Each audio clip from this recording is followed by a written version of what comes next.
Assalamualaikum warahmatullahi wabarakatuh. Waalaikumsalam warahmatullahi wabarakatuh.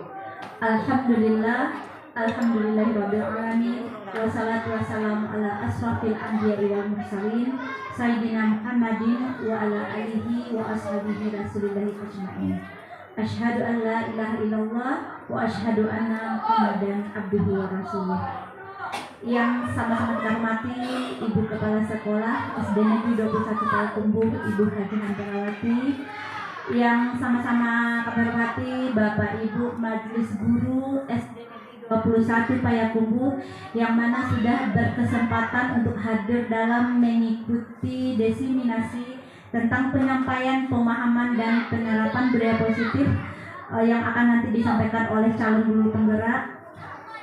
Salam beri salam tidak lupa kita kirimkan kepada Nabi besar kita, Nabi Muhammad Sallallahu Alaihi Wasallam. Berkat perjuangan beliau kita dapat menempuh pendidikan seperti yang kita rasakan pada saat sekarang ini. Baiklah Bapak Ibu yang kami muliakan, untuk kegiatan diseminasi kita ini tentang penyampaian pemahaman dan penerapan budaya positif yang nanti akan disampaikan oleh calon guru penggerak kita. Sebelumnya kita akan menerima pengarahan dari Ibu Kepala Sekolah. Kepada Ibu Kepala Sekolah disilahkan.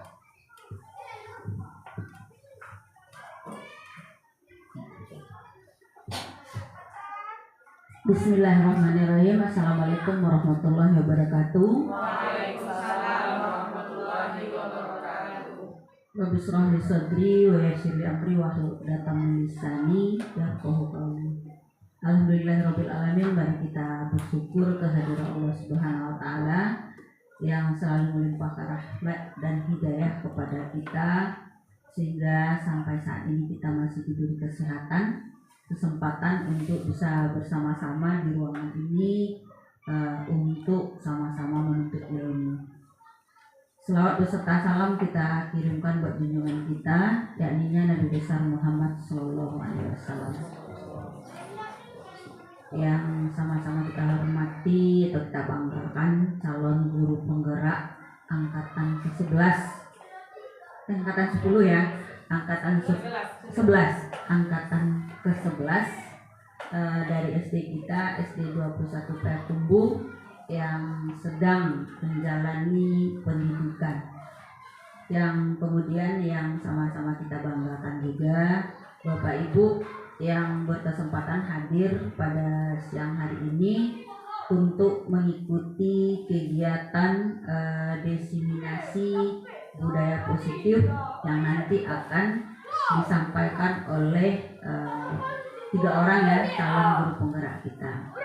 Kemudian Bapak dan Ibu, Ibu atas nama sekolah mengucapkan terima kasih kepada kita semua yang sudah yang sudah termotivasi untuk mengikuti calon guru penggerak ini, karena kita sudah dari angkatan 6, angkatan 9, dan sekarang angkatan lulusnya angkatan 10 kan.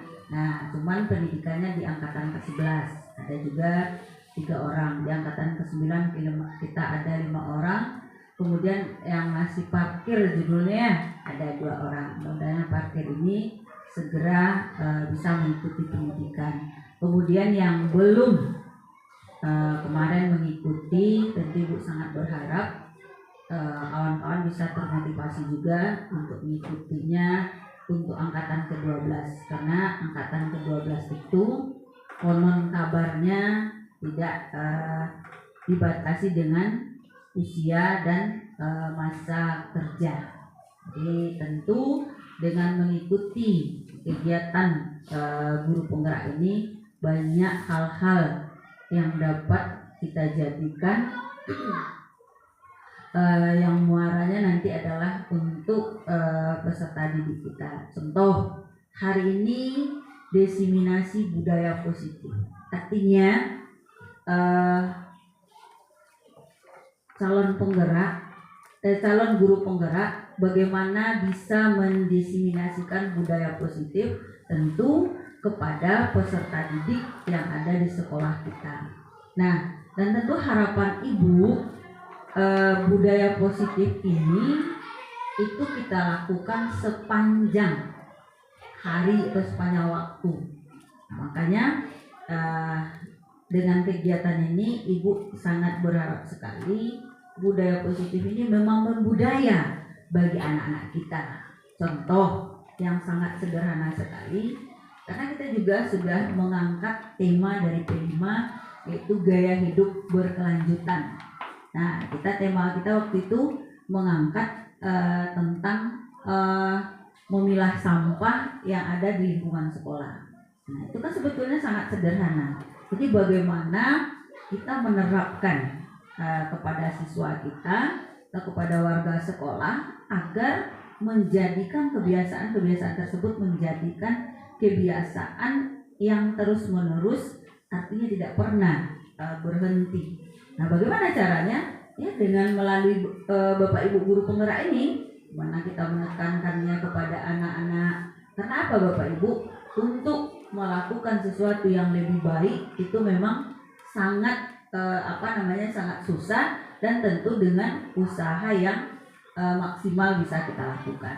Nah, jadi untuk kegiatan ini Ibu sangat mendukung. Mudah-mudahan budaya positif ini bisa kita terapkan di sekolah kita, mulai dari hal yang sederhana, kita mulai dari diri kita, apalagi dari guru penggerak ya, karena Ibu sangat terkesan dengan guru penggerak ini.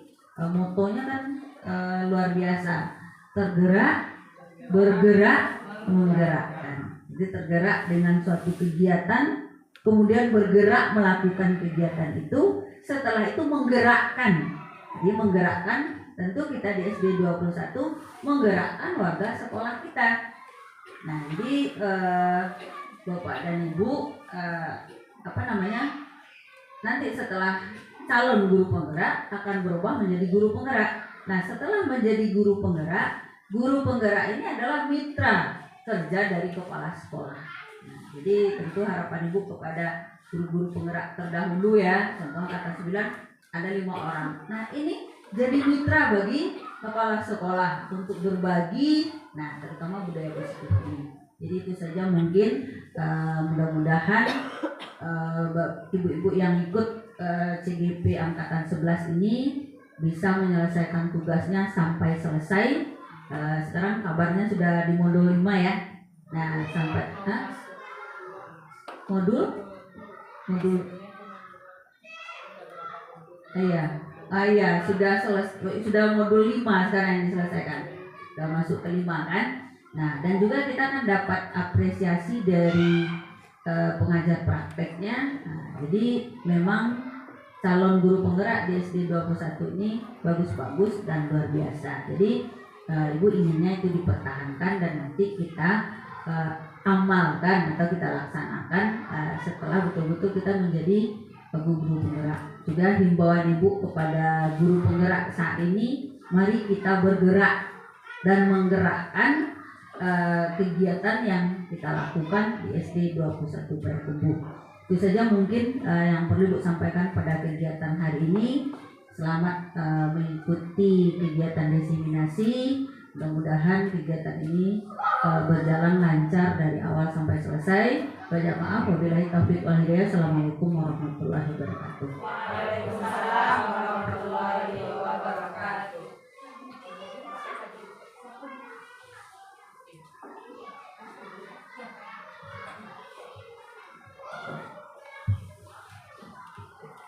Terima kasih kepada Ibu Kepala Sekolah yang memberikan kita motivasi sehingga kita nantinya memang betul-betul bisa sesuai harapan guru penggerak itu tergerak, bergerak, dan menggerakkan. Untuk kegiatan selanjutnya penyampaian, diseminasi, penyebaran budaya positif yang itu akan disampaikan oleh Ibu Vivi Detika Putria. Kepada Ibu Vivi kami persilahkan.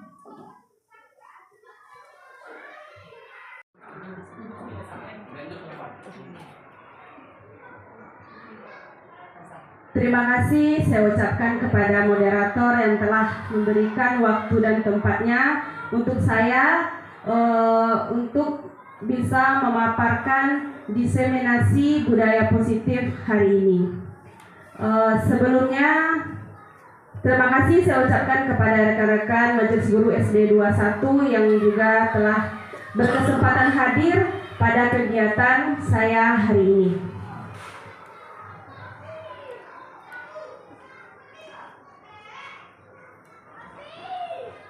Nah, saya ingin berpantun dulu ya Bapak Ibu sebelum memulai kegiatan ini. Kebetulan sekarang hari Kamis, hari berbudaya Minang di kota kita, kota Payakumbuh. Ramo-ramo si kumbang janti. Cakep lah Cik Pak Ibu. Kati endah pulang bakudo. Saya hadir untuk menyampaikan diseminasi tujuan untuk berhasil mendidik harum bak bungu. Nak jandu pantun saira. Balam banamo siti gogayo. Nah, balam kahinggo di batang pilada. Salam taruntuk untuk kita basamu. Salam istimewa dari Rang Minang. Assalamualaikum warahmatullahi wabarakatuh. Waalaikumsalam. Rabbi sholli sadri wa yassirli amri wahlul 'uqdatam min lisani yafqahu qawli.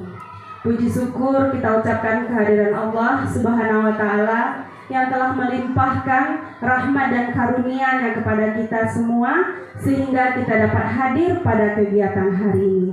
Salawat beserta salam tidak lupa kita panjatkan kepada Nabi besar Muhammad Sallallahu Alaihi Wasallam yang telah melimpahkan rahmatnya sehingga kita bisa berkumpul di kegiatan hari ini.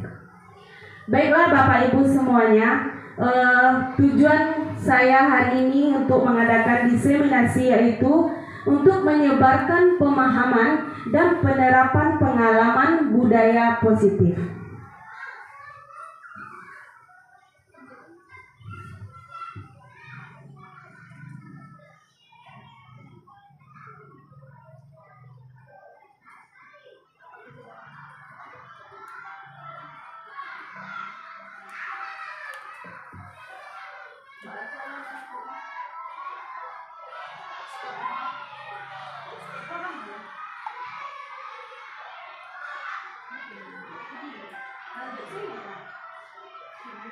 Bapak Ibu, sebelum kita lanjut di kegiatan inti, mungkin kita akan mengadakan ice breaking terlebih dahulu. Karena hari udah siang, mata kita sudah mulai layu ya Bapak Ibu.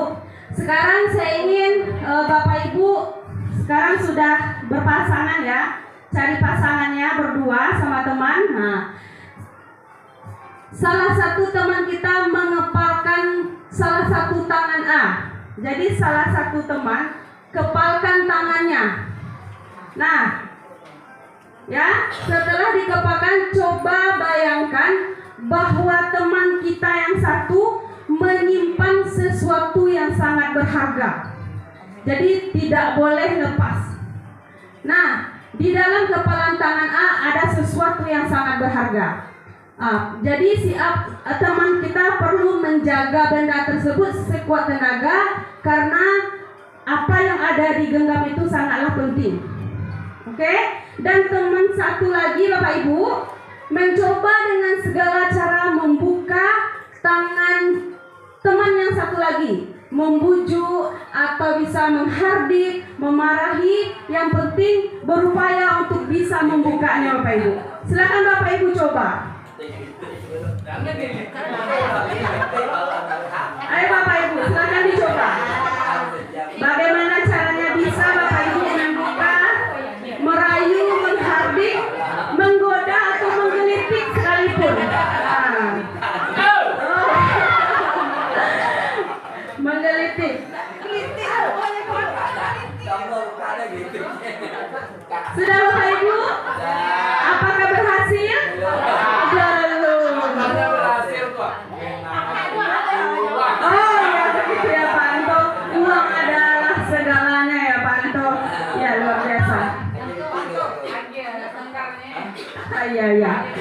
Oke, baik Bapak Ibu, mungkin itu hanya ice breaking kita.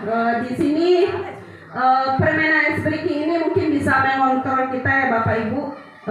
Bagaimana cara teman kita supaya bisa membuka tangan kita. Dan di sini teori kontrol ini termasuk ke dalam budaya positif yang nanti akan saya jelaskan di slide-slide berikutnya.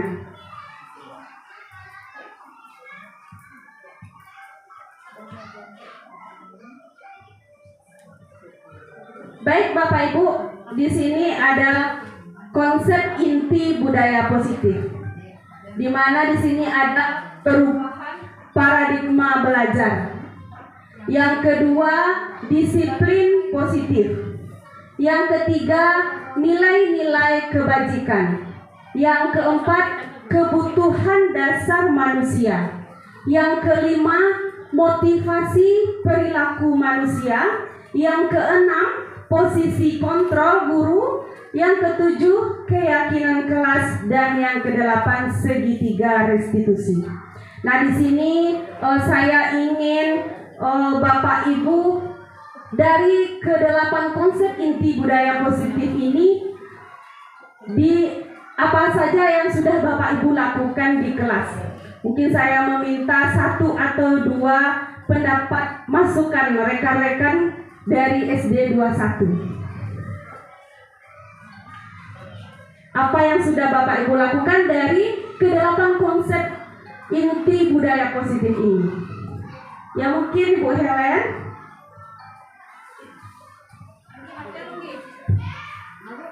Waktunya untuk penerapan budaya positif mungkin yang telah kami lakukan di sini, yaitu tentang penerapan nilai-nilai kebajikan. Sebagaimana kita ketahui kan, nilai-nilai kebajikan itu nilai-nilai yang harus dimiliki oleh peserta didik kita, seperti mungkin nilai tanggung jawab. Jadi kita di sini sudah membiasakan anak untuk tanggung jawab, bagaimana dia bertanggung jawab atas dirinya sendiri, kemudian bertanggung jawab atas tugas yang harus dikerjakannya, dan juga tanggung jawab atas kewajiban-kewajiban lain seperti piket, kemudian mengerjakan tugas-tugas sekolah, yang mana itu dilakukan tanpa terpaksa. Anak-anak sudah tahu tentang tanggung jawab yang harus mereka pikul. Kemudian juga nilai-nilai kebajikannya seperti nilai kepedulian sesama teman, bagaimana mereka merasakan rasa empati ketika mereka melihat teman yang kurang daripada dia. Jadi anak-anak tanpa kita perintahkan, misalnya ada anak teman-temannya yang mungkin tidak ada jajan, atau ketika kita membuat program membawa makan buah di sekolah, mereka tidak membawa buah. Jadi mereka merasa ada empati dan mereka mau berbagi. Jadi mungkin di sini yang salah kami terapkan itu nilai-nilai kebajikan ini. Kemudian juga ada disiplin positif, yang mana anak tanpa paksaan mereka sudah tahu ini nih baik untuk dilakukan. Mungkin itu aja Ibu, terima kasih. Assalamualaikum warahmatullahi wabarakatuh. Terima kasih kesempatan yang diberikan kepada saya. Saya di sini ingin menjelaskan, mungkin berbagi ya Bapak Ibu, motivasi perilaku manusia. Dalam proses pembelajaran ada 2 motivasi, yaitu intrinsik dan ekstrinsik. Bagaimana mungkin seorang peserta didik bisa tiba-tiba memiliki disiplin positif dan nilai-nilai kebajikan tanpa adanya motivasi dari luar? Dan siapa yang menumbuhkan? Tentunya kita sebagai guru yang menumbuhkan. Namun kita dilemanya di sini tidak boleh memberikan reward. Padahal reward itu adalah alat untuk kita menumbuhkan motivasi intrinsik. Menumbuhkan motivasi ekstrinsik. Ya, ekstrinsiknya yang menumbuhkan kita sebagai guru berarti dari luar ya. Jadi reward di sini alat untuk menumbuhkan motivasi peserta didik untuk meningkatkan proses pembelajaran sehingga meningkat pula hasil belajarnya. Jadi saya di sini membuat kesepakatan bersama peserta didik. Anak ibu senang nggak dikasih reward? senang Bu. Dalam bentuk apa rewardnya? Mungkin biasanya mereka menerima reward berupa hadiah, makanan, uang dan sebagainya. Namun kita di sini mengalihkan karena memang reward ini tidak baik untuk jangka panjang, tetapi bisa kita gunakan sebagai alat jangka pendek untuk menumbuhkan motivasi perilaku manusia, khususnya perilaku belajar peserta didik kita. Jadi kami sepakat di kelas untuk menyediakan bintang prestasi. Jadi bintang prestasi ini diberikan kepada peserta didik atas perilaku positif. Jadi setiap perilaku positif mereka diganjar dengan bintang. Misalnya kita punya peraturan 7.15 sudah berbunyi bel. Apakah bisa kita menyuruh anak datang sebelum 7.15 secara 100%? Nyatanya belum, karena di gang masih banyak anak-anak yang terlambat. Nah, bagaimana kita memanfaatkan alat tadi untuk merekrut mereka datang tepat waktu? Jadi kami gunakan di kelas bintang ini untuk yang datang sebelum 7.15 nanti dapat 1 bintang. Nah, perlahan-lahan kita tingkatkan. Besoknya sebelum jam 7 yang dapat bintang. Jadi setiap kegiatan-kegiatan positif, perilaku positif kita ganjar dengan bintang. Nanti bintangnya dihargai. Kemarin kami masih menghargai bintangnya dengan harga 150. Kemudian ada diskon. Nah, ada diskonnya. Kemudian ada juga hari-hari tertentu bintangnya naik harga jadi 250. Nah, inilah nanti yang ditukar dengan makanan, minuman, dan benda-benda yang mungkin dibutuhkan oleh peserta didik. Jadi di sana kita nanti akan melakukan kegiatan literasi, numerasi, dan karakter. Jadi terkait satu sama lain. Jadi nanti ada hari marketnya di hari-hari tertentu. Di sana mereka akan menukar bintang itu sendiri. Bintangnya ditukar, kemudian dibayarkan kepada guru, dikumpulkan kembali. Nah, mereka akan mendapat hasil dari perilaku positif, tapi kita memang harus konsisten sehingga perilaku positif ini akan menjadi budaya positif. Jadi pelan-pelan kami dari kelas 4A bisa sedikit demi sedikit mengurangi anak-anak yang terlambat dengan adanya pembiasaan tersebut, tetapi kita masih menggunakan alat. Artinya alatnya kita ganti dengan bintang. Bintang itulah nanti yang ditukar dengan makanan-makanan dan benda-benda seperti buku dan alat tulis. Jadi Bapak Ibu, motivasi perilaku manusia itu, apalagi anak-anak, tidak mungkin tiba-tiba langsung dari dirinya sadar semuanya. Saya datang harus sebelum 7.15. Saya harus bertanggung jawab menyelesaikan tugas. Tapi kita ganjar dulu dengan alat yang mungkin lebih efektif dibanding kita memberikan hadiah langsung berupa benda, karena memang kita di guru penggerak ini tidak dianjurkan untuk memberikan hadiah, karena nanti dalam jangka panjang mereka akan tergantung dengan hadiah. Jadi pelan-pelan kemudian kita terapkan kepada anak-anak bahwa hadiah atau reward yang kita berikan seperti bintang ini bukan selamanya. Jadi nanti akan berubah menjadi sebuah budaya positif. Jadi jangan sampai mereka melakukan sesuatu karena tergantung dengan mendapatkan bintang. Nah, mungkin itu yang bisa saya bagikan terkait konsep motivasi perilaku manusia, khususnya motivasi belajar yang sifatnya berasal dari luar. Karena tugas kita sebagai guru tentu menumbuhkan motivasi ekstrinsik peserta didik yang kitanya dari luar. Itu saja yang bisa saya bagikan. Terima kasih. Assalamualaikum warahmatullahi wabarakatuh. Waalaikumsalam warahmatullahi wabarakatuh. Terima kasih atas kesempatan yang diberikan kepada saya untuk menyampaikan pendapat mengenai konsep inti budaya positif. Dari sekian banyak konsep inti budaya positif tersebut, ada satu hal yang menarik bagi saya berkaitan dengan keyakinan kelas. Kalau berbicara keyakinan, ini berbicara tentang naluri. Artinya, sesuatu hal yang memang berasal dari lubuk hati yang paling dalam. Nah, ini alam bawah sadar juga. Dan juga bagaimana setiap individu itu menyadari tentang hal apa yang menjadi tujuannya itu merupakan panggilan hati atau panggilan jiwa. Oleh sebab itu, berkaitan dengan keyakinan kelas, Artinya ada sesuatu hal yang memberi arti dan makna di kelas. Tentunya objek kita di sini adalah peserta didik. Bagaimana peserta didik mempunyai rasa memiliki terhadap kelasnya. Dimulai dari rasa tanggung jawab, rasa untuk berkolaborasi dengan temannya, dan juga rasa untuk menyampaikan atau memperlihatkan kreativitasnya di kelas. Yang pertama di sini keyakinan kelas, kita melihat naluri peserta didik, bagaimana dia bertanggung jawab di kelas. Mulai dari kesadaran peserta didik bahwa ketika melihat sampah yang ada di dalam kelas, secara otomatis meskipun mereka bukan petugas piket, tetapi mereka bertanggung jawab untuk membersihkan kelas dengan memilih sampah tersebut.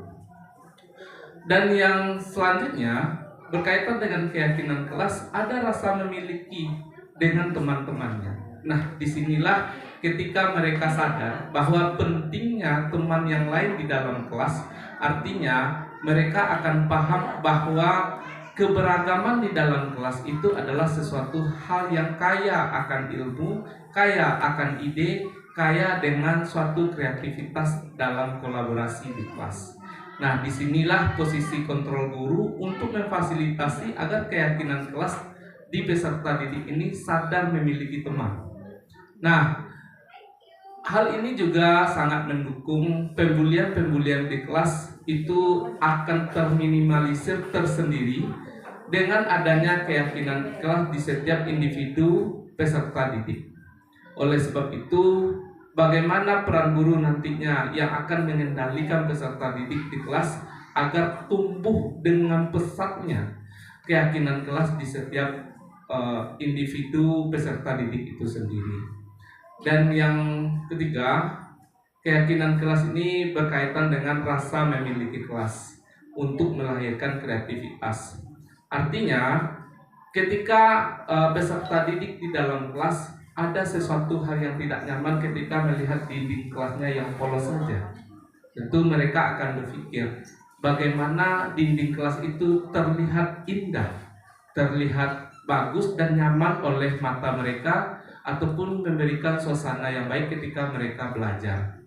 Nah, hal inilah yang perlu mungkin kita fasilitasi agar tumbuhnya keyakinan kelas ini, sehingga kelas yang dinamis adalah kelas yang menghasilkan sistem pembelajaran yang berkolaboratif, berdiferensiasi, dan dapat menghimpun perbedaan yang ada, sehingga kelas itu menjadi ramah, menjadi bermakna, dan menjadi penuh arti bagi setiap anak yang ada di dalam kelas tersebut.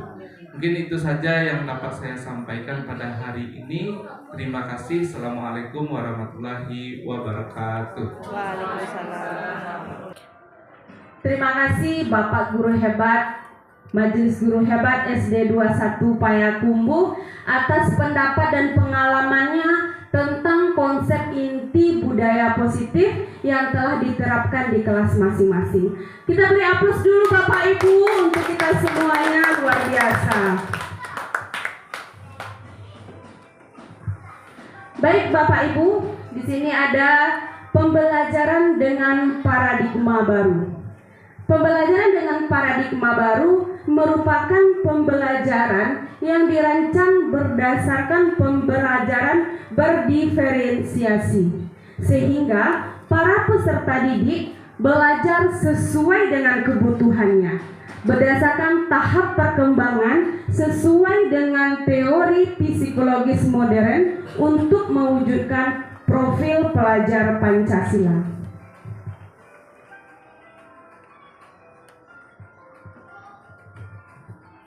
Nah, Bapak Ibu, pembelajaran berdiferensiasi adalah suatu pendekatan pembelajaran yang mengakui bahwa setiap siswa memiliki kebutuhan dan kemampuan yang berbeda-beda. Dalam pembelajaran ini, guru tidak lagi mengajar dengan cara yang sama untuk semua siswa, melainkan menyesuaikan proses pembelajaran agar sesuai dengan karakteristik unik setiap individu.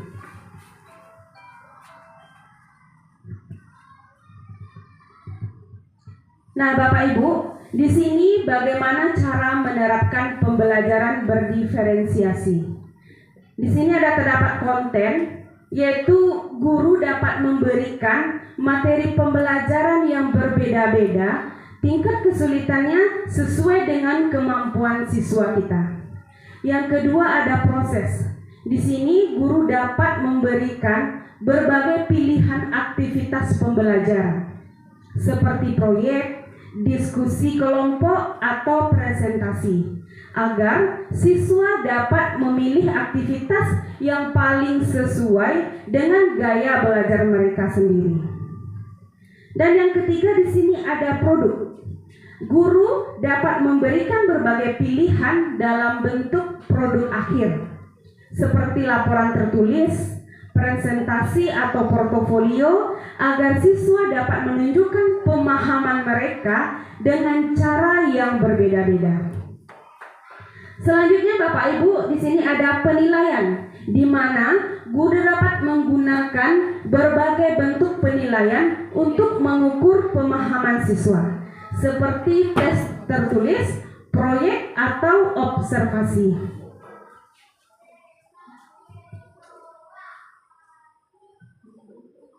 Baik Bapak Ibu, di sini profil pelajar Pancasila adalah gambaran ideal. Gambaran ideal tentang lulusan pendidikan Indonesia yang memiliki 6 kompetensi utama yang mencerminkan nilai-nilai Pancasila. Profil ini menjadi acuan bagi seluruh satuan pendidikan di Indonesia untuk membentuk karakter peserta didik yang tidak hanya cerdas secara akademik, tetapi juga memiliki nilai-nilai moral dan sosial yang tinggi. Bapak Ibu, di sini kita bisa bernyanyi profil pelajar Pancasila, Bapak Ibu. Oke, sebelumnya kita terapkan kepada siswa kita. Saya ingin sekarang Bapak Ibu juga bisa menyanyikan profil pelajar Pancasila. Oke, silakan Bapak Ibu semuanya berdiri biar semangat.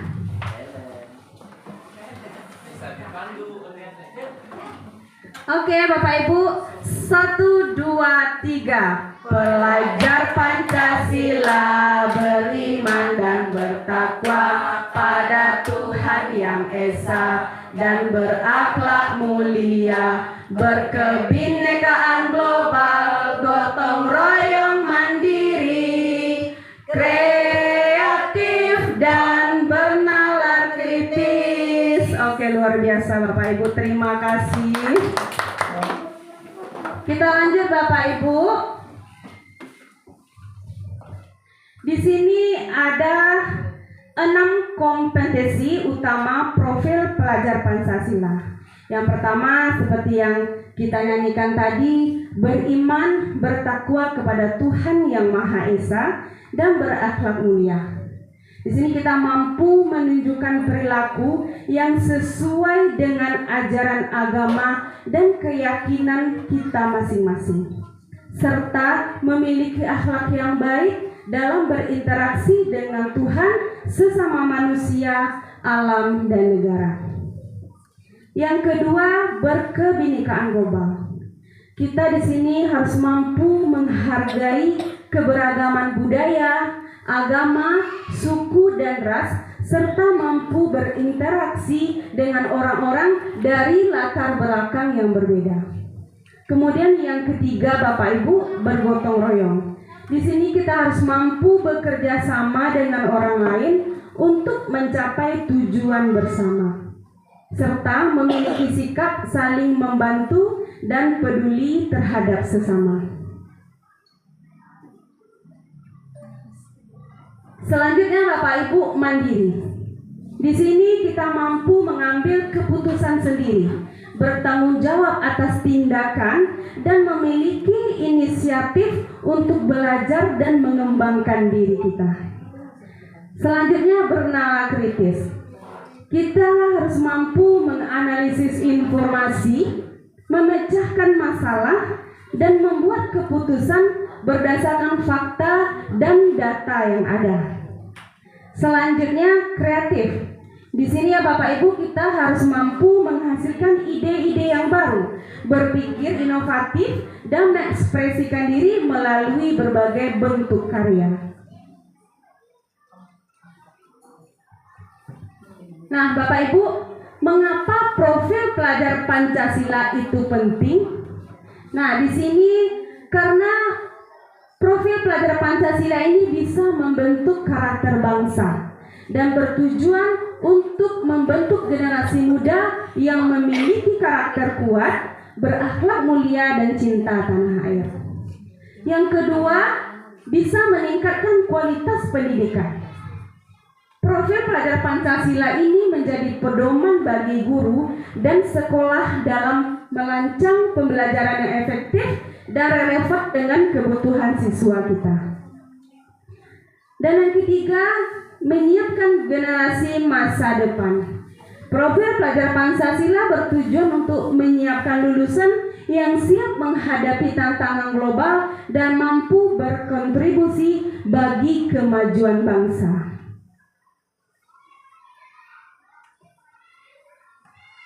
Nah, Bapak Ibu, di sini terlihat ada miskonsepsi tentang teori kontrol. Di sini ada ilusi guru tentang mengontrol muridnya. Ada juga ilusi bahwa semua penguatan positif efektif dan bermanfaat. Dan juga ada ilusi bahwa orang dewasa itu berhak untuk memaksa. Dan ada juga ilusi bahwa kritik dan membuat rasa bersalah mampu menguatkan karakter. Ini adalah teori kontrol dari Dr. William Glasser.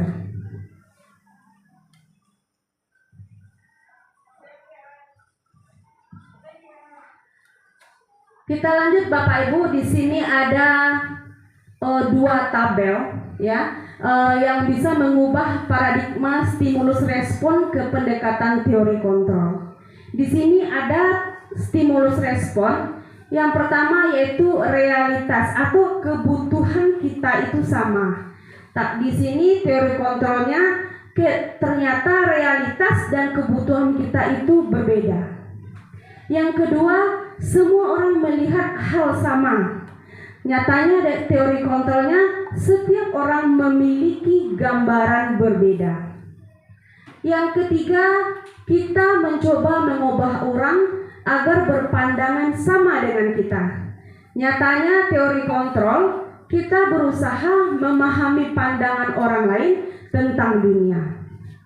Selanjutnya, perilaku buruk dilihat sebagai suatu kesalahan. Teori kontrolnya Bapak Ibu, semua perilaku itu memiliki tujuannya sendiri. Selanjutnya, orang lain bisa mengontrol saya, tapi nyatanya teori kontrol hanya Anda yang bisa mengontrol diri Anda sendiri. Lanjut, saya bisa mengontrol orang lain. Teori kontrolnya Anda tidak bisa mengontrol orang lain. Lanjut, pemaksaan ada pada saat bujukan gagal. Teori kontrolnya kolaborasi dan konsensus menciptakan pilihan-pilihan baru. Dan yang terakhir Bapak Ibu, model berpikir menang atau kalah. Tapi nyatanya teori kontrol, model berpikir bisa menang, menang dan menang.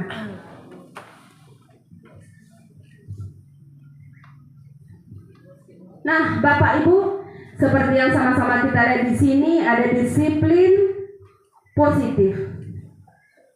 Jadi sebelum saya lanjutkan, saya ingin dulu bertanya kepada Bapak Ibu, pendapat Bapak Ibu apa itu disiplin positif? Kepada Bapak Ibu yang ingin menyumbangkan sarannya tentang disiplin positif, silakan. Bismillahirrahmanirrahim. Terima kasih kepada Ibu calon guru penggerak sudah memberikan kesempatan kepada saya untuk menyampaikan perihal tentang disiplin positif.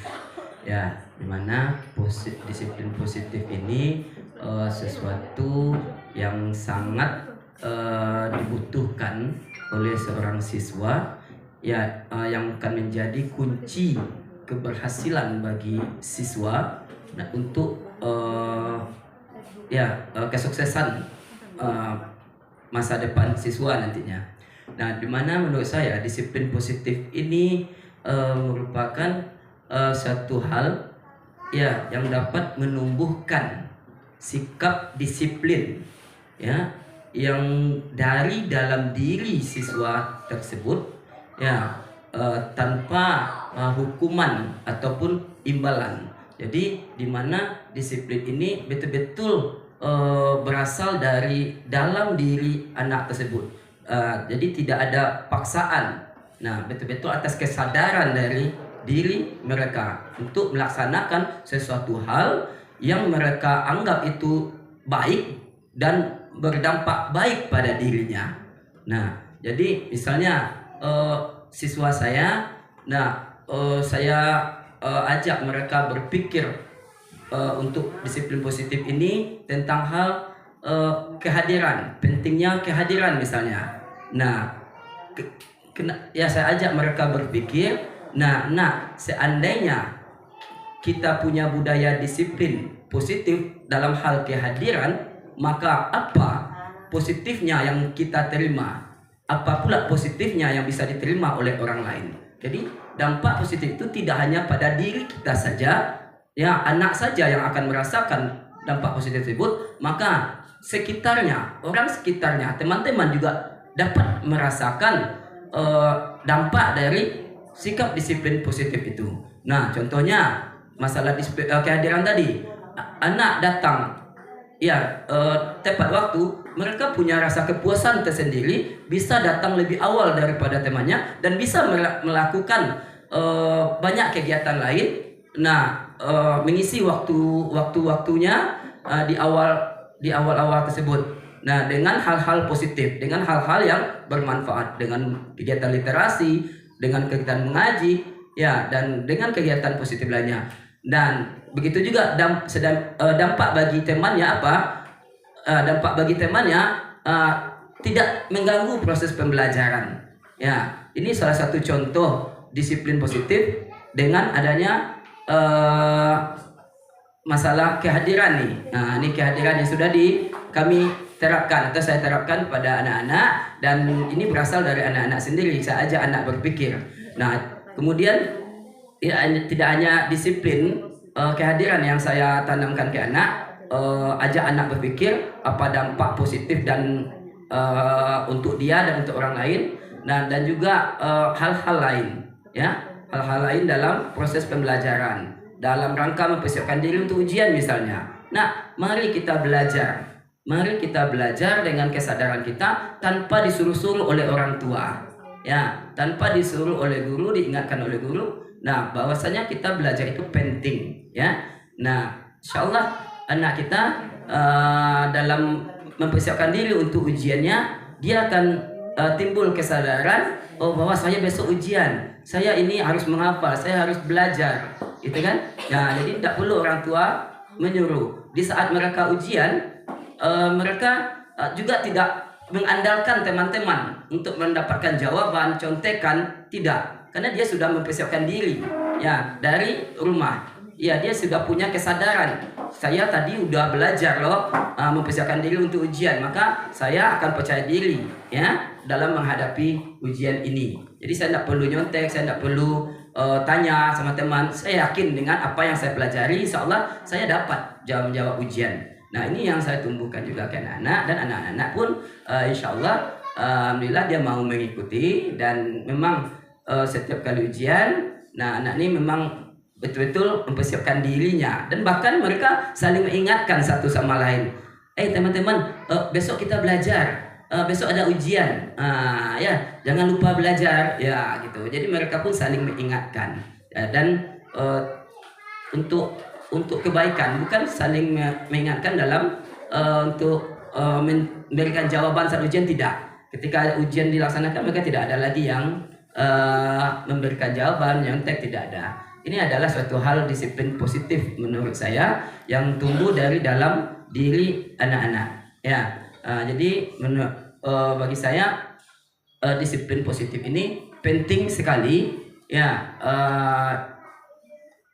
ada pada diri anak ya, karena disinilah yang membawa mereka untuk lebih giat untuk belajar ya, karena ini berasal dari dirinya, tidak ada paksaan dari orang lain, dan tidak juga berharap untuk imbalan-imbalan, tidak berharap reward ya. Mereka punya kepuasan tersendiri setelah dia berhasil melaksanakan ya sesuatu yang mereka timbulkan dari dalam diri mereka itu. Nah, jika terlaksana itu suatu kepuasan tersendiri bagi mereka. Nah, itulah menurut saya disiplin positif itu yang berasal dari dalam dirinya dan berdampak baik pada dirinya dan juga berdampak baik kepada orang lain, tentunya teman-temannya, dan memotivasi kawan-kawannya juga. Dan itu saja. Terima kasih. Assalamualaikum warahmatullahi wabarakatuh. Waalaikumsalam warahmatullahi wabarakatuh. Assalamualaikum warahmatullahi wabarakatuh.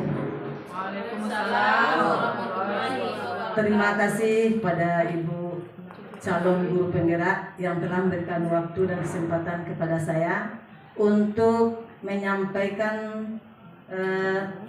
sedikit permasalahan tentang apa itu disiplin positif.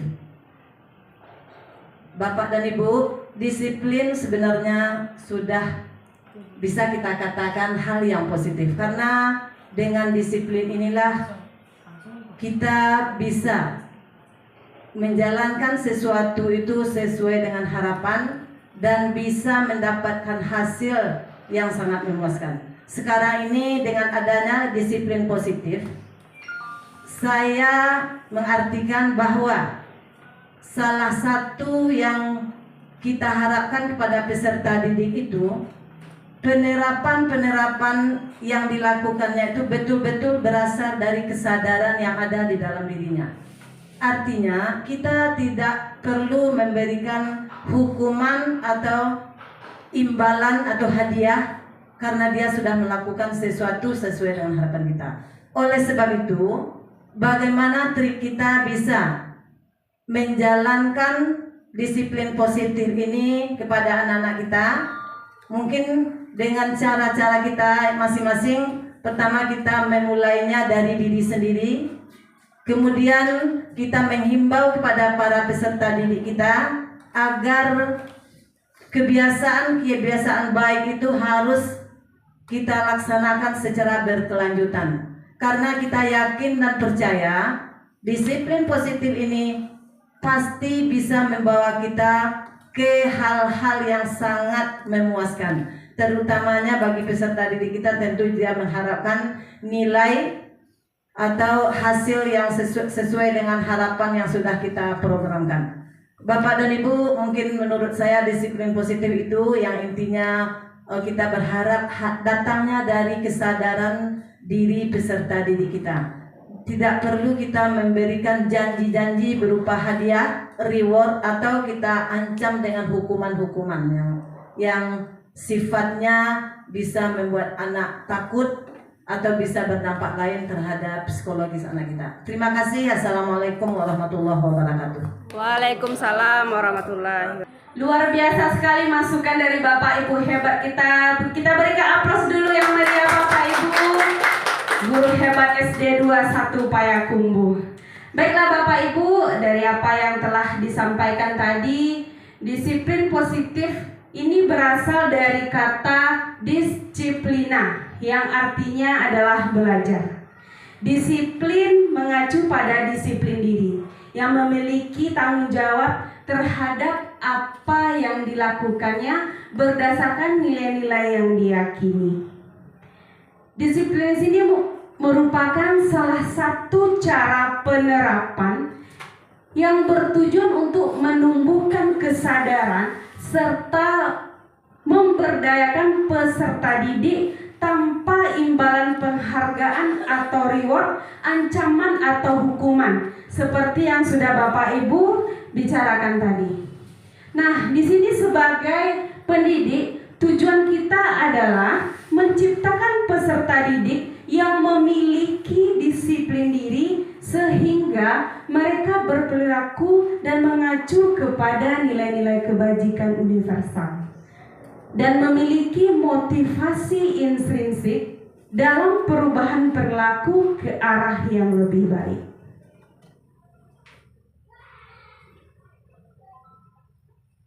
Nah, Bapak Ibu, di sini ada nilai-nilai kebajikan. Nilai yang disepakati bersama lepas dari suku, bangsa, agama, bahasa maupun latar belakangnya. Di sini ada contoh nilai kebajikan institusi atau organisasi.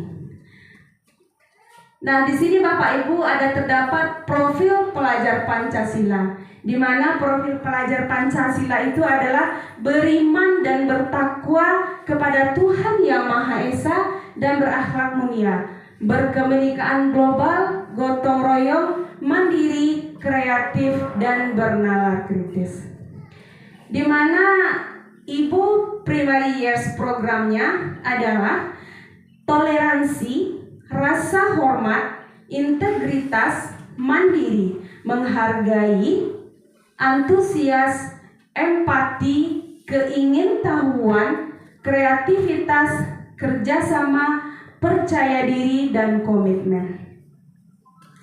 Keterampilan hidup atau life skill dapat dipercaya, lurus hati, pendengar yang aktif, tidak merendahkan orang lain, dan memberikan yang terbaik dari diri.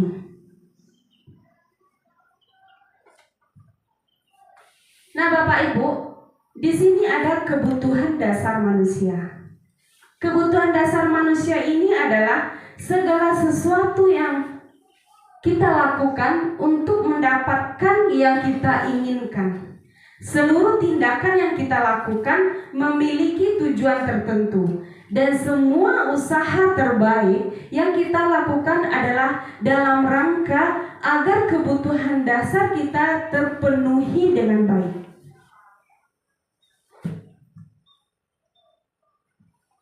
Nah, di sini Bapak Ibu terdapat 5 kebutuhan dasar manusia.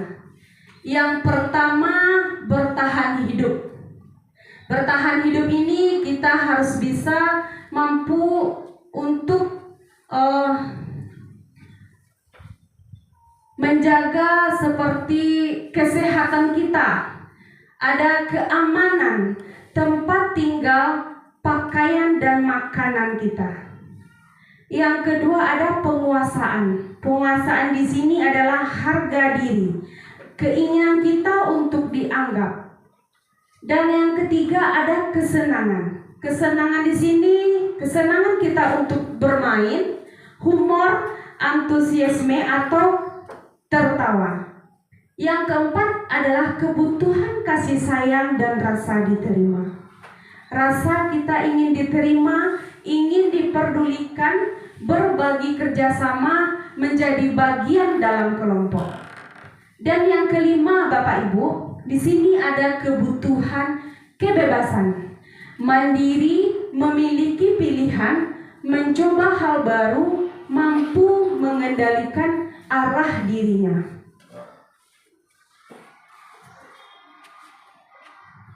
Nah, Bapak Ibu, kita lanjutkan.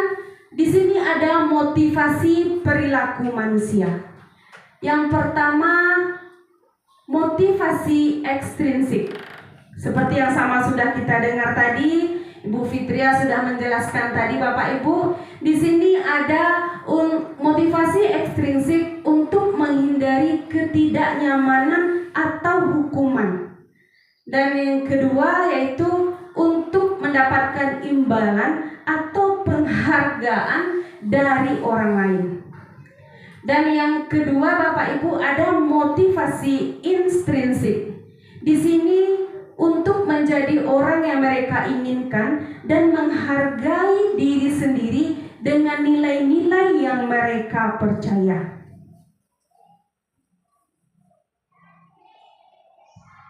Nah, Bapak Ibu, boleh kita lihat di slide ini. Di sini ada hukuman, ada konsekuensi dan ada restitusi. Di mana hukuman di sini yaitu berbentuk hukuman ini tidak terencana, Bapak Ibu. Jadi tiba-tiba saja. Dan yang kedua, murid tidak tahu apa yang akan terjadi atau murid ini tidak dilibatkan. Dan yang ketiga, hukuman ini bersifat satu arah. Yang terakhir, hukuman ini berupa hukuman fisik atau psikis. Itu adalah hukuman Bapak Ibu. Dan kedua ada konsekuensi. Kalau konsekuensi ini terencana atau disepakati sesuai peraturan yang sudah kita buat. Yang kedua, murid tetap dibuat tidak nyaman. Dan yang ketiga, sikap guru selalu memonitor murid. Jadi kita selalu mengawasi murid kita. Dan yang ketiga ada restitusi Bapak Ibu. Restitusi di sini proses menciptakan kondisi bagi murid untuk memperbaiki kesalahan yang mereka lakukan tadi. Dan yang kedua adalah proses kolaboratif yang mengajarkan murid untuk mencari solusi sendiri, mencari solusi permasalahan mereka sendiri. Nah, Bapak Ibu, di sini ada 5 posisi kontrol guru yang harus kita miliki Bapak Ibu. Nah, yang pertama ada sebagai penghukum. Yang kedua, pembuat merasa bersalah. Yang ketiga, sebagai teman. Yang keempat, sebagai pemantau. Dan yang kelima, sebagai manajer. Jadi kita sebagai guru harus mempunyai kelima posisi kontrol ini Bapak Ibu. Nah, Bapak Ibu, di sini bisa Bapak Ibu perhatikan, ini ada contoh penerapan dari 5 posisi kontrol guru tadi.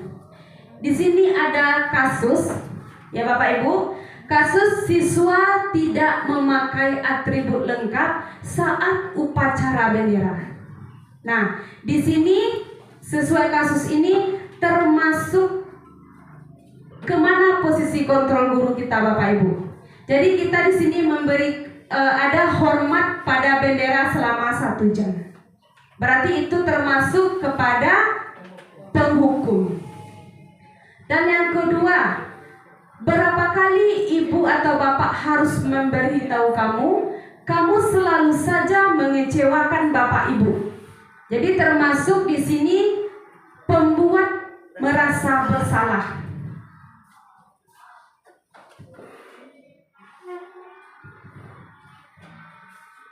Yang ketiga Bapak Ibu, ada di sini kalimatnya, ayo dong ikuti aturan sekolah.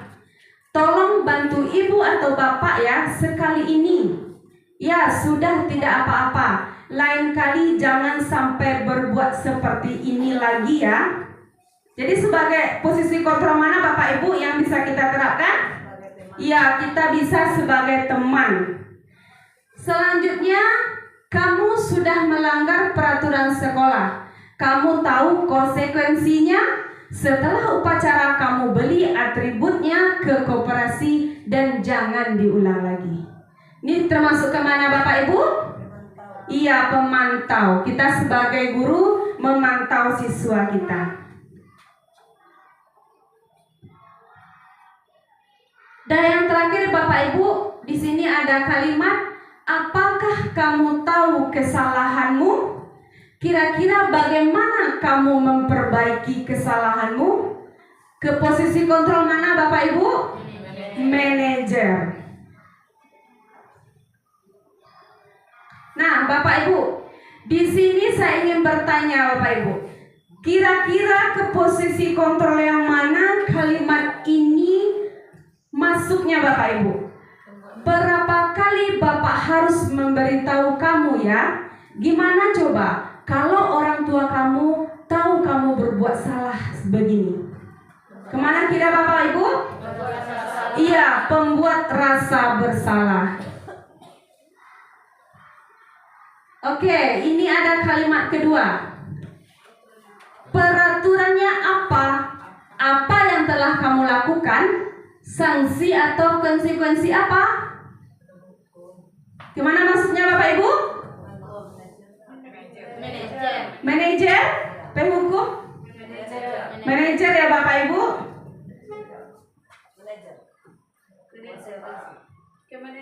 Oke, ke manajer ya Bapak Ibu. Kontrol guru sebagai manajer. Nah, selanjutnya Bapak Ibu, di sini ada mengapa keyakinan kelas, mengapa bukan peraturan kelas? Posisi kontrol mana Bapak Ibu? Nah, baiklah Bapak Ibu, di sini kita lanjut kepada keyakinan kelas. Biasanya kita mendengar peraturan kelas, peraturan yang kita dengar ya Bapak Ibu. Jadi di sini mengapa keyakinan kelas Bapak Ibu? Mengapa bukan peraturan kelas? Di sini saya ingin meminta tanggapan atau saran pendapat dari Bapak Ibu. Bismillahirrahmanirrahim. Assalamualaikum warahmatullahi wabarakatuh. Waalaikumsalam warahmatullahi wabarakatuh. Baiklah, terima kasih banyak kepada Ibu CGP yang telah memberikan saya kesempatan untuk menyampaikan pendapat saya mengapa keyakinan kelas, mengapa bukan peraturan kelas. Tadi berdasarkan paparan Ibu dari pertama, yaitu tentang konsep dari disiplin positif ini. Yang pertama, kita sudah melakukan perubahan paradigma belajar. Belajar itu berarti kita membuat murid kita untuk menemukan konsep dari pembelajarannya itu sendiri. Kalau peraturan kelas yang kita terapkan, berarti masih memaksakan, belum timbul jiwa kesadarannya. Sedangkan keyakinan kelas ini, itu adalah cara yang efektif yang bisa kita lakukan untuk membuat seperangkat nilai dan prinsip yang akan kita terapkan di dalam kelas kita. Jika nilai atau aturan itu dibuat oleh anak itu sendiri dengan kesadaran mereka sendiri, maka akan diingatnya. Yang mereka ingat akan dilaksanakannya. Yang dilaksanakannya juga akan menjadi budaya dalam dirinya. Sehingga seorang guru lagi tidak perlu mengatur lagi anaknya untuk menerapkan keyakinan kelas ini, karena mereka itu sudah menjiwainya. Makanya harus kita terapkan keyakinan kelas, bukan peraturan. Kalau peraturan kesannya masih memaksakan yang kita inginkan. Sedangkan kita sudah pada kurikulum merdeka, anak itu merdeka untuk belajar, merdeka memberikan pendapatnya, dan merdeka untuk melakukan hal yang mereka inginkan. Karena kita itu dituntut untuk berhamba kepada murid, memberikan mereka kebebasan, tetapi kebebasan yang terkontrol. Maka oleh sebab itu seharusnya seorang guru menerapkan keyakinan kelas di dalam kelasnya, bukan peraturan kelas. Begitu pendapat saya, Bu. Terima kasih. Assalamualaikum warahmatullahi wabarakatuh. Waalaikumsalam warahmatullahi wabarakatuh. Luar biasa sekali Bapak Ibu hebat, guru SD 21 Pak Ibu, beri aplaus dulu. Nah, luar biasa tanggapan yang diberikan Ibu Winda ya tentang keyakinan kelas. Nah, kita lanjut Bapak Ibu. Di sini ada pembentukan keyakinan kelas. Pembentukan keyakinan kelas ini harus bersifat abstrak Bapak Ibu, berupa pernyataan universal, dibuat dalam pernyataan positif, sedikit saja agar mudah diingat, sesuai dengan kondisi kelas dan sekolah, sehingga mudah nanti kita untuk menerapkannya.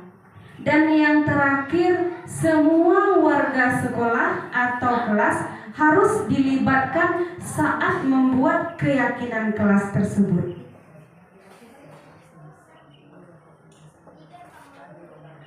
Baik Bapak Ibu, di sini ada prosedur pembentukan keyakinan kelas.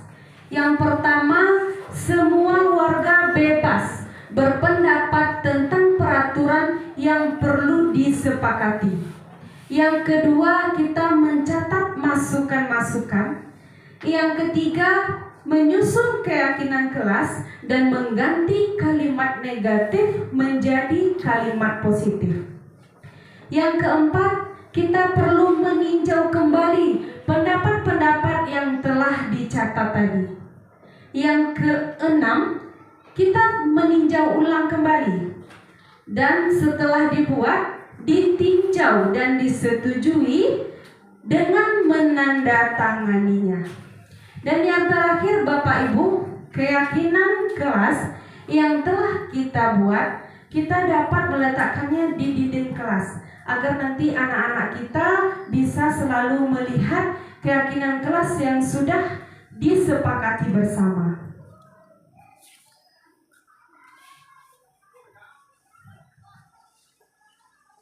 Baik Bapak Ibu, kita lanjut sekarang dengan segitiga restitusi, di mana ada 3 tahapan segitiga restitusi. Yang pertama, menstabilkan identitas. Yang kedua, validasi tindakan yang salah. Dan yang terakhir Bapak Ibu, menanyakan keyakinan. Jadi segitiga restitusi ini adalah Bapak Ibu suatu proses dialog yang dijalankan oleh guru agar dapat menghasilkan murid yang mandiri dan bertanggung jawab.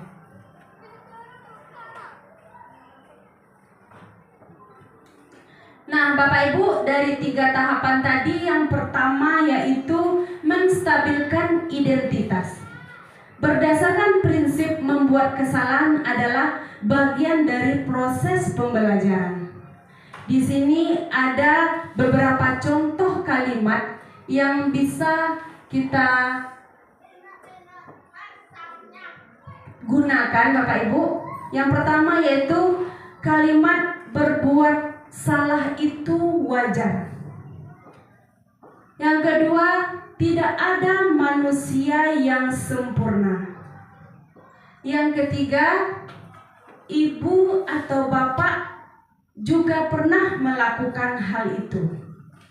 Yang keempat, ibu atau bapak tidak mau mencari siapa yang salah, tapi ibu bapak ingin mencari solusi dari permasalahan ini. Dan yang terakhir, kamu berhak merasa begitu. Itu adalah beberapa contoh kalimat Bapak Ibu untuk bisa menstabilkan identitas tadi.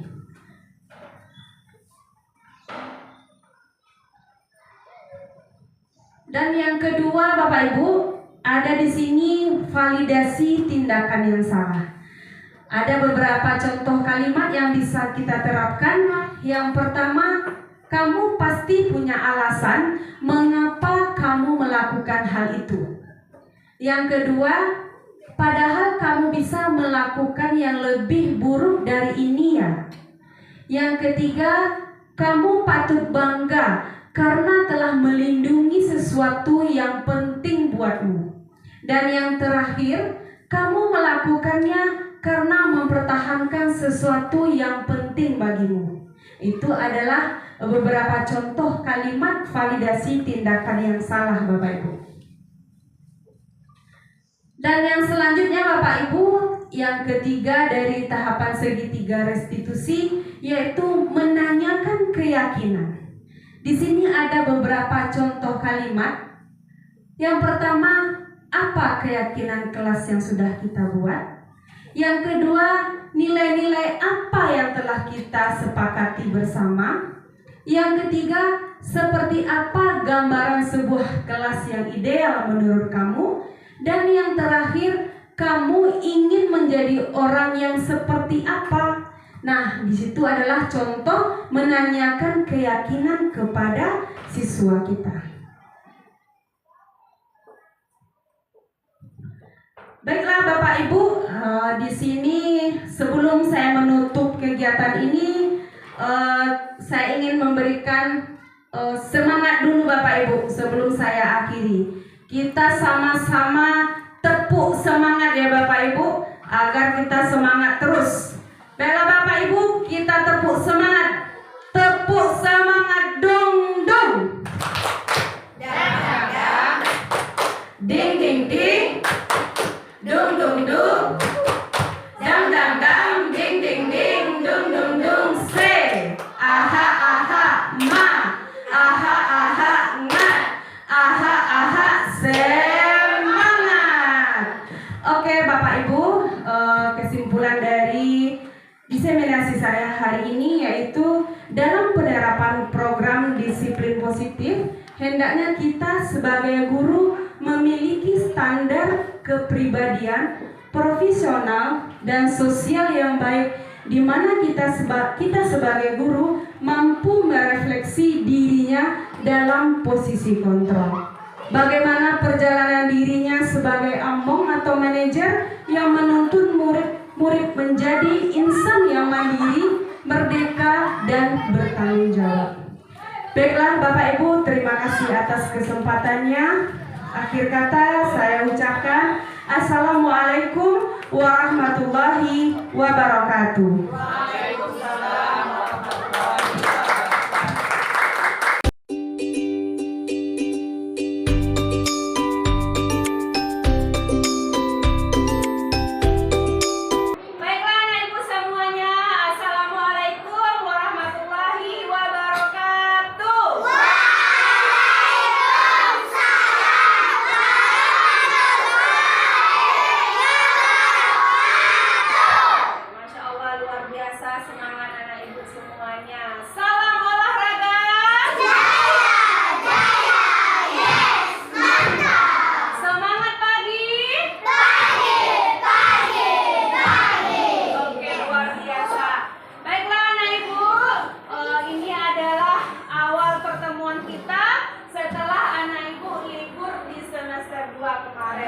Sekarang anak ibu sudah berada di kelas berapa? Kelas 2. Jadi kalau sudah di kelas 2, anak ibu harus lebih rajin lagi untuk belajar. Bagus. Nah, anak ibu semuanya, sekarang sebelum kita memulai kegiatan pembelajaran kita, ibu mau bikin dulu kesepakatan kelas kita. Anak ibu setuju? Oke, baiklah anak ibu. Sekarang kita akan membuat kesepakatan kelas kita. Kesepakatan kelas ini dibuat untuk dipatuhi. Bagus anak ibu. Nah, sekarang sudah terlihat di depan. Ini adalah, siapa yang bisa membaca? Silakan Kori. Iya, bagus Kori. Keyakinan kelas mata pelajaran PJOK, pendidikan jasmani, olahraga dan kesehatan. Nah, di sini ibu ada beberapa keyakinan kelas. Oke, ini adalah yang pertama.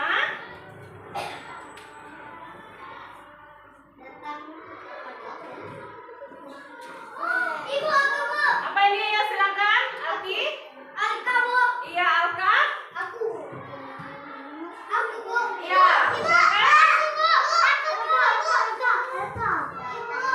Iya bagus. Datang tepat waktu. Anak ibu setuju?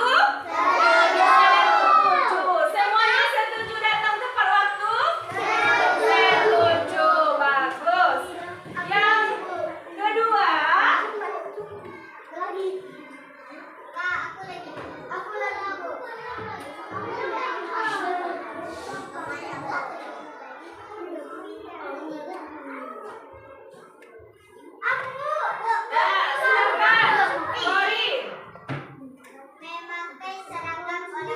Iya, memakai seragam olahraga. Jadi anak ibu kalau belajar olahraga wajib memakai seragam olahraga. Anak ibu setuju? Setuju. Kita lanjut yang ketiga.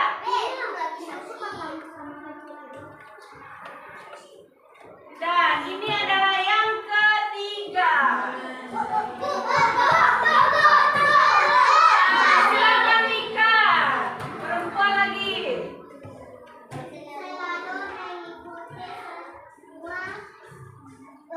Instruksi? Iya, bagus Mika. Selalu mengikuti semua instruksi guru. Jadi apa yang ibu guru bilang, anak ibu harus mendengarkan. Oke, kita lanjut yang keempat.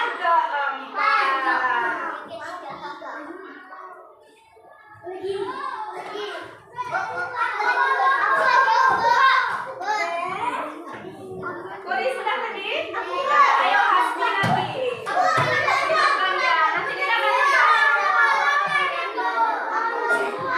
bagus Hasbi. Menggunakan peralatan olahraga dengan baik dan benar. Anak ibu setuju? Setuju?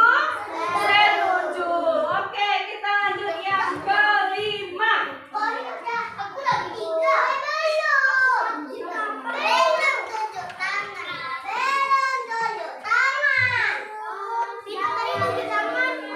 Ayo, Alari.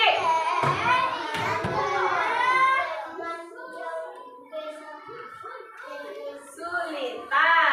Iya, bagus. Saling membantu teman yang kesulitan. Anak ibu setuju? Setuju membantu temannya? Setuju. Kita lanjut yang keenam.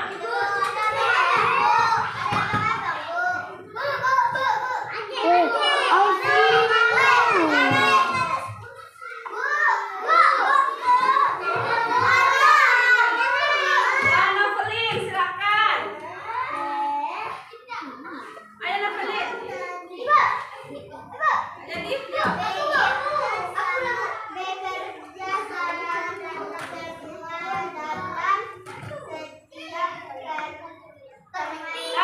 iya, Adam. Bekerja sama dalam setiap permainan. Setuju anak ibu? Setuju. Tepuk semangat. Deng, deng. Deng, deng, deng. Ding, ding, ding. Dong, dong, dong. Dang, dang, dang. Ding, ding, ding. Dong, dong, dong. Say.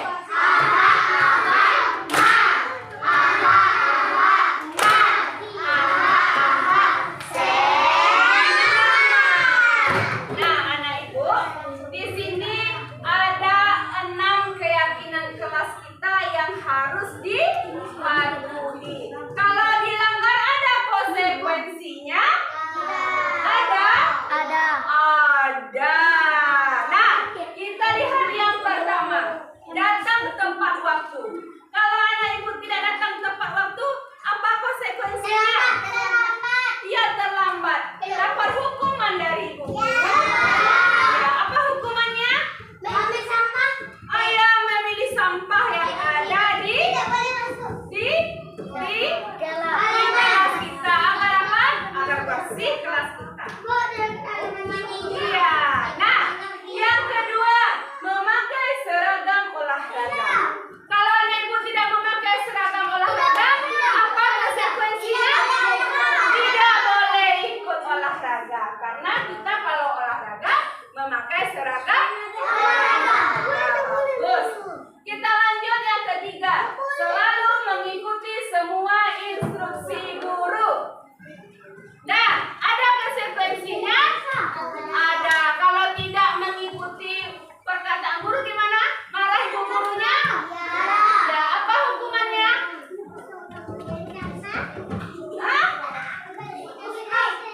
Hukumannya boleh juga memilih sampah yang ada. Ya. Push up? Push up 100 kali. Ya. Kita hukumannya yang positif. Yang selanjutnya menggunakan peralatan olahraga dengan baik dan benar. Kalau peralatan olahraga tidak kita gunakan dengan baik, bagaimana jadinya? Hah? Rusak, bagus. Apa lagi? Kalau sudah rusak, kita tidak bisa bermain. Ganti? Ya, kalau Kori mau ganti boleh? Oke, kata Kori. Nah, kita lanjut saling membantu teman yang kesulitan. Siapa tahu? Apa contohnya? Oh iya, misalnya ada teman yang jatuh kita bantu. Nanti ada teman yang nggak bisa misalnya bermain basket, dibantu sama teman yang bisa bermain. Dan selanjutnya bekerja sama dalam setiap permainan. Nah, anak ibu, kalau kita bermain olahraga, anak ibu harus saling bekerja sama. Anak ibu setuju semuanya? Sepakat? Luar biasa anak ibu ya.